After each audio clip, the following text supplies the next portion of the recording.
Hi hello నమస్తే, నేను మీ Eeshwari. Welcome to Eeshu cooking and vlogs.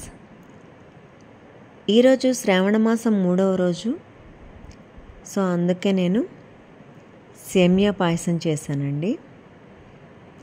ఈ పాయసం చిక్కబడకుండా చల్లారాక ఎంతో టేస్టీగా ఉంటుంది. ఈ విధంగా చేసి అమ్మవారికి నైవేద్యంగా పెట్టొచ్చండి.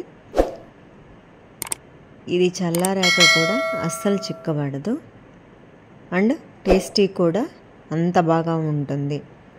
చాలా తక్కువ టైంలో తక్కువ ఇంగ్రీడియంట్స్తో ఈ విధంగా చేసేసుకోవచ్చు. మరి అది ఎలా తయారు చేసుకుందామో చూసేద్దామా. మరి ఫస్ట్ స్టవ్ వెలిగించి ప్యాన్ పెట్టేసి 1 టేబుల్ స్పూన్ గీ వేసుకోండి.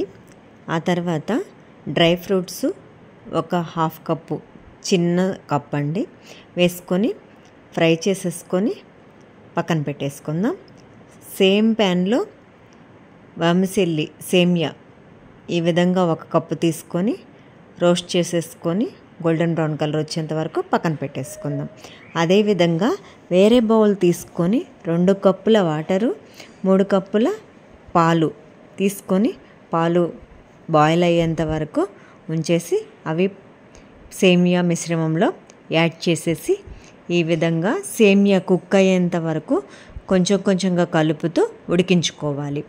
అవి సేమియా కుక్ అయిన తర్వాత 1/2 కప్పు పంచదార వేసుకొని ఈ విధంగా ఒకసారి కలిపి ఇలాచీ పౌడర్ కూడా వేసుకొని ఇంకొకసారి కలుపుకొని మొత్తం కొంచెం దగ్గరకు వచ్చేంత వరకు, మరీ ఎక్కువ అవసరం లేదు, కొంచెం సేమియా ఉడకగానే ఇలా ఈ విధంగా ఒకసారి మొత్తం కలిపేసుకొని కుక్ అయినవి లేవో ఒక్కసారి చూసుకొని కుక్ అయ్యాక మాత్రమే మనం పక్కన వేయించుకొని పక్కన పెట్టేసుకున్నాం కదా డ్రై ఫ్రూట్స్, అవి యాడ్ చేసేసుకోవాలి.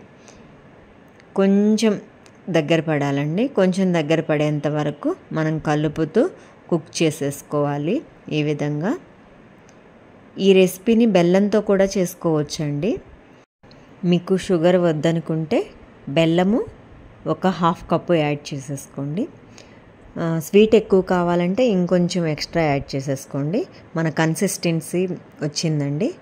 మనం ఇప్పుడు రోస్ట్ చేసుకున్న డ్రై ఫ్రూట్స్ యాడ్ చేసేసుకొని ఈ విధంగా ఒకసారి మొత్తం కలిపేసేసి ఒక్కసారి మళ్ళీ కుక్ అయిందేమో చెక్ చేసుకొని ఈ విధంగా ఒకసారి కలిపి టర్న్ ఆఫ్ చేసేసుకుందాము.